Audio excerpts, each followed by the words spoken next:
Yo, it's overtflow. What's going on, you guys? How are you guys doing today? First things first about the gameplay. It's gonna be some Black Ops 3 for you guys. I think that I dropped like 50 kills or something in this gameplay, and today I'm gonna be telling you guys a story about how a homeless guy took all of my money, man. It was absolutely ridiculous, and I think that you guys are definitely going to enjoy the story for sure. And this is a bonus story, you guys. This is a story that I wasn't gonna tell just yet, but I asked for 500 likes on the last story, and you guys smashed it. I think you got it up to like 600 or 700 likes, which is absolutely amazing, you guys, and I really appreciate it. It shows me that you want more videos. Normally I upload one story a week, but I'm doing an extra story for you guys because you guys are showing so much love lately, and I got a little surprise for you guys because you guys have been so good to me. I got a little surprise for you guys, but it depends on you if you want to see it.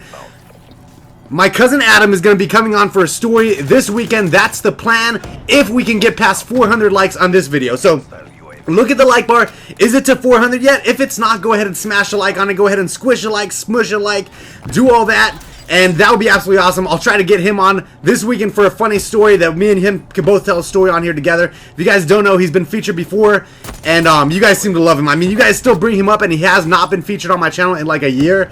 That just shows me how much you guys enjoy the stories with him. So he's my cousin, my best friend, and that sounds like it's going to be awesome, you guys. So for sure, smash those likes. Let's get into the story. Subscribe if you're new. What's up, flows? Don't you knows I love. Oh, you are, you guys. If you guys could do me a big favor, my Twitter is linked in the description below. I want you guys to follow me there because I'm almost at 3,200 followers, which is absolutely awesome. So come do that. The little nanoswarm specialist thing that I got equipped on this guy is absolutely amazing, by the way. 6-minute intro. I know how it is. I know you guys. I take forever to tell the story. Whatever. Okay, let's get into this.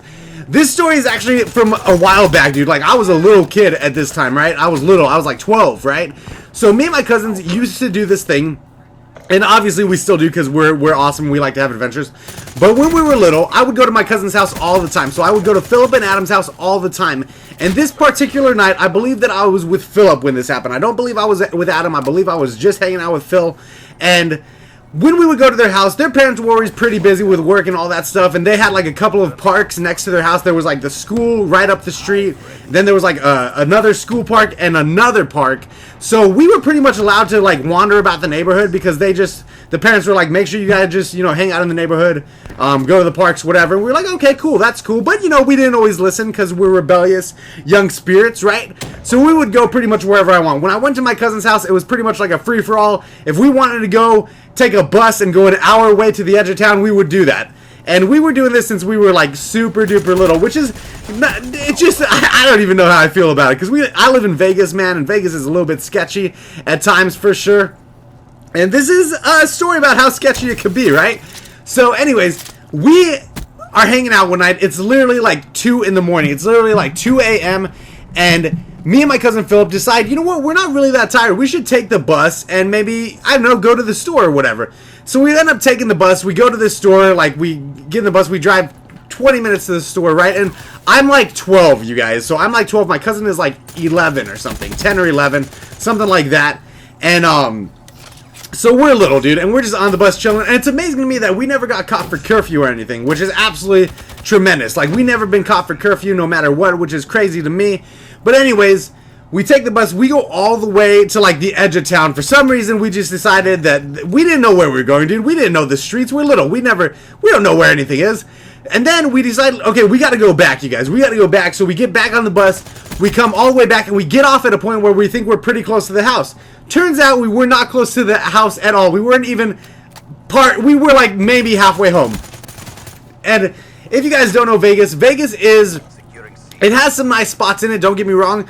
And if you think of Las Vegas, you think of the Las Vegas Strip, right? With all the casinos. So if you guys don't know, the Las Vegas Strip has a couple parts. There's like New Vegas, which is all the new casinos. And typically when you're walking down the street, everybody there is a little bit more classier. You still see, like, I don't know, prostitutes and homeless people and stuff. You still see that. But it's much more prevalent in the old part of Vegas. So in the old part of Vegas is where like the Fremont Street experience is. It's like where all the old casinos are. It's like old Vegas, man. All the old casinos are there and all that stuff. And that is where like you see tons of like homeless bums living. You see tons of like psychopathic, probably murderer, alcoholics living. And just like the craziest people. If you ever want to see crazy people, come down to Vegas, go to old Vegas, go to the Fremont Street. Alright, bro, there's just insane people there. So Me and my cousin were not even on the main part of Fremont Street where the casinos were. We were like off in some back like road areas, right? And we're walking, we're like, you know, this doesn't look safe, man. This does not look like where we needed to be headed. And me and him are just walking, and we're like, all right, like I feel like we were pretty street smart because we were always out on the streets, feel me, the streets. And so we're walking, and we're walking behind like a 7-Eleven. If you don't know what a 7-Eleven is, it's like a little tiny convenience store, like those ones that have gas stations, but this one didn't have a gas station. We're like walking in an alley behind there. I don't know what made us think, I don't know what possessed us to think that that was safe. It's not. And as we're walking, we're like, this is so scary. There's like no street lights around. It's like 3 in the morning. We're both like little kids. We're like 12, man. This is scary, right? So as we're walking, the scariest thing ever happens, in my opinion, right? This guy comes out from behind a dumpster and goes, yo, you guys got any money?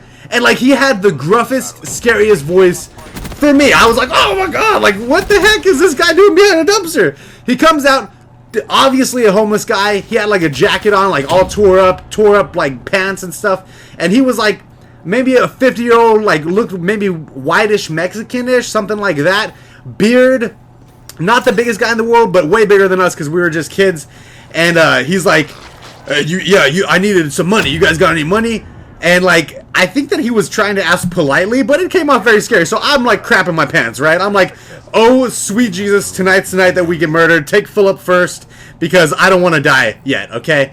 And so I pull out my wallet because I had like a little kid wallet. You know how you keep your little change and stuff in your wallet? I had that. I pulled that out. And I was like, and I like pull out what I thought was a dollar bill. I hand it to him. As I hand it to him, I realized it's my $20 bill. So in my wallet, I had like maybe $2, and then I had a $20 bill. I handed him the 20, and as I handed it to him, I was like, oh crap, that's all of my money. And he takes it. He like doesn't even, like he didn't even say thank you or nothing. Like he just straight up took it, put it in his pocket, and disappeared back into the shadows. And now I can't say anything like, oh, hey, excuse me, I meant to give you this dollar. Because first off, I'm very glad that he didn't stab me with like a heroin needle or just kill me. So I was just like, thank God, $20 is worth our lives. That's pretty good. Let's get out of here, Philip.